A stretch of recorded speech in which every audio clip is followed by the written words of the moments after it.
Two Worlds, One Family by Dragon Translator. Chapter 63. Perfect.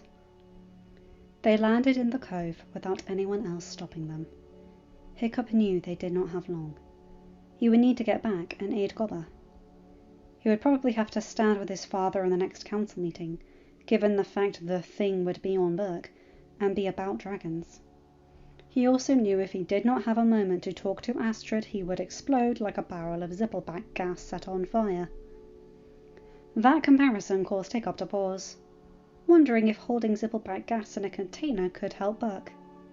Astrid dismounting Stormfly yanked his thoughts back. Hiccup dismounted. All the dragons moved to the shade of Toothless's favourite tree. Hiccup walked to Astrid's rock.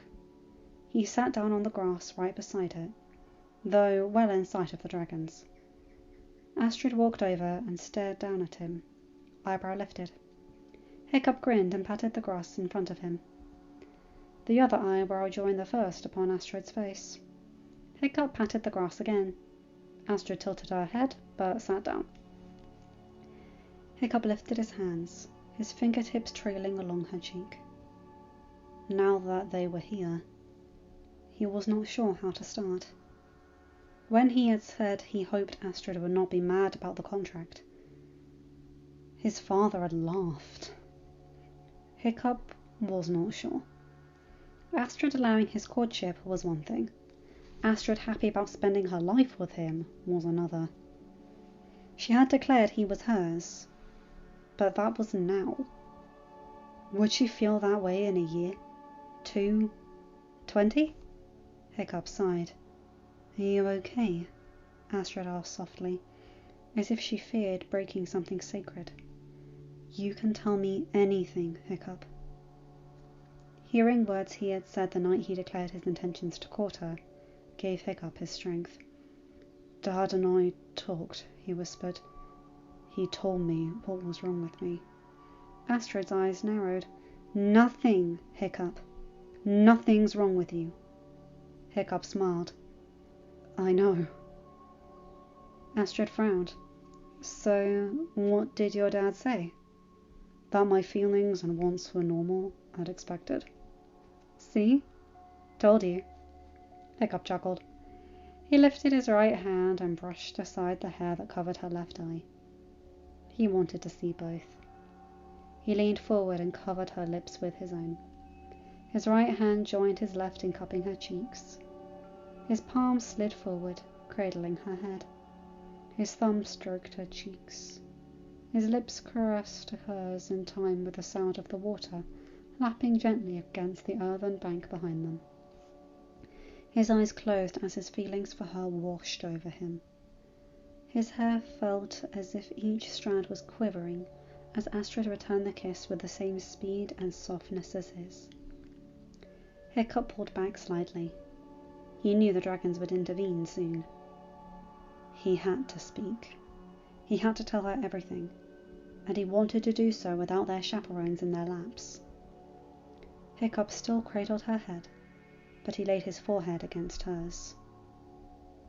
I love you, he whispered, and the sound existed only between the two of them. Astrid's breath hitched. Hiccup did not move, but began to fear the worst. I love you too. Thor himself, demanding death or tribute, could not have stopped the kiss that followed. Hiccup shifted to his knees. He pressed her against his chest. He tried to drown in the air she breathed. Distant voices were ignored. A deep purr from within silenced everything. The rest of the world stopped existing. Hiccup's world resided in the arms that caged him, in the hand that buried into his hair and gripped him closer, in the lips that devoured his. Something tugged her back. Hiccup twisted. He pressed Astrid into the grass, his hand still cradling the back of her head. He hovered over her. A snarl worked its way up from his belly as he glared at the offender. Mine! He growled. Toothless lowered his gaze and then rolled onto his back. His wings fell to either side of his body, laying upon the ground and stretched to their limits. His paws curled into the position he kept them while flying. He did not move, but began crooning. Hiccup heard a rustling. He looked right, though he did not move from over Astrid. His eyes widened. The rest of the dragons rolled to their backs, wings outstretched and legs curled into their flight mode. All four crooned, using the same tone that Toothless was using. Hiccup felt the snarling within him ease, and the purr returned.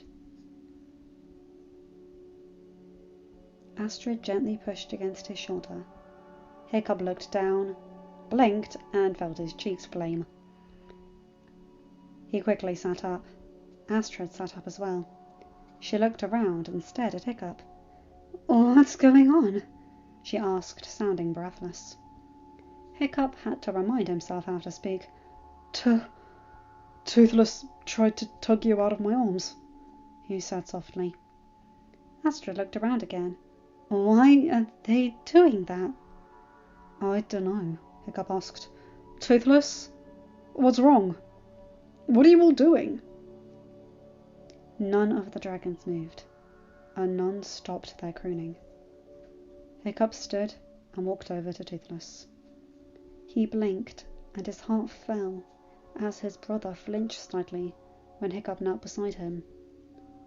"Toothless," Hiccup said softly, placing a hand upon Toothless's leg. "Brother, what's wrong? Please tell me." "Forgive me, Alpha." "Forgive? Forgive you for what?" Hiccup asked as Astrid moved to kneel next to him. Hiccup felt something within him tense at her being close to Toothless, but he shoved that aside. Astrid placed a hand upon Toothless's chin. Hiccup felt Toothless tense. "Forgive me, Alpha," Toothless said again. "You were not responding to our calls. Your parents trusted us. They said if we fail, they would have to step in. We could not fly unless they were with us." "Toothless, it's okay. There's nothing to forgive." "We aren't supposed to pull the Alpha's mate from him." "Toothless, there's nothing to forgive. You were doing what my dad and her parents asked you to do." Hiccup looked around. "Please, get up, guys. You are not in trouble." "I'm not mad. Surprised, but not mad." The dragons did not move, but stopped crooning. Hiccup frowned. "Please, get up," he said. Stormfly, Windwalker, Sharpshot, and Sneaky rolled back to their paws. The Nadders aided each other to stand. Toothless did not move. "Toothless, please get up." "Brother, you and Astrid are too close." Hiccup blinked, but he and Astrid stood and moved back. Toothless rolled and sat up. His ear flaps stayed down, but he at least looked at Hiccup. "You are not mad?" Hiccup moved closer and hugged his brother. "No, I'm not mad." Toothless laid his chin against Hiccup's back. "That would get me exiled," he said softly. "No," Hiccup declared. "Never. Nothing is kicking you out of the nest." "Thank you, brother." Hiccup laid his head against Toothless's neck. For a long moment, he just stood there, hugging his brother. Then he stepped back.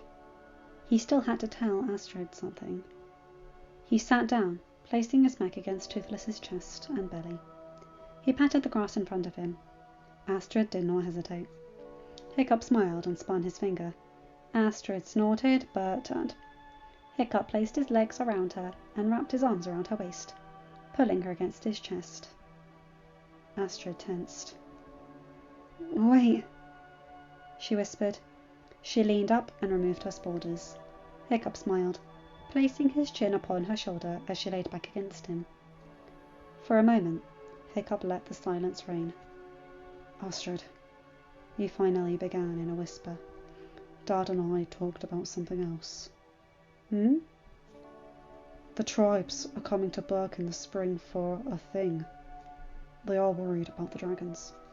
Astrid snorted. Hiccup smiled, then frowned.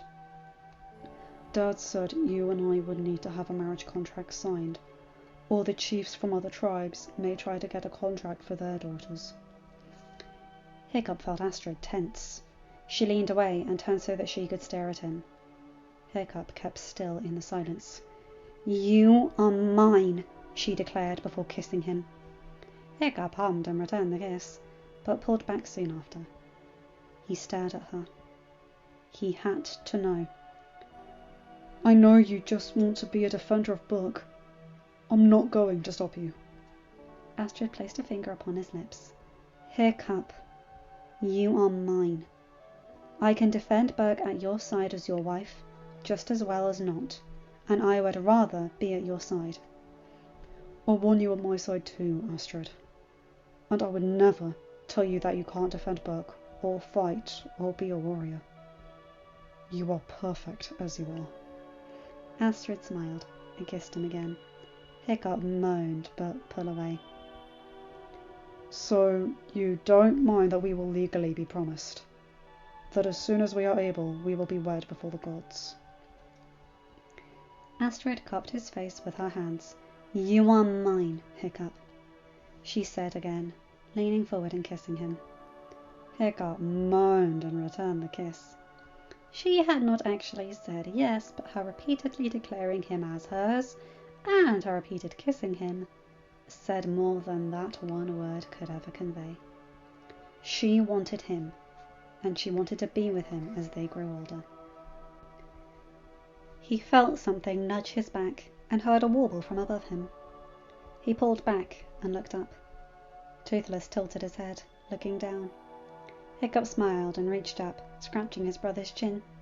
Toothless warbled again. Hiccup looked down to Astrid. He smiled. I love you, he whispered. Astrid smiled. I love you too. Hiccup frowned, looking up at the sky. We should get back. I do need to help Gobber, and Dad will probably want me in the council meeting later today. Astrid gave him a quick kiss before standing and moving to Stormfly. Hiccup stood, mounting Toothless. Shop moved to his back. Sneaky hopped into the saddle in front of Astrid.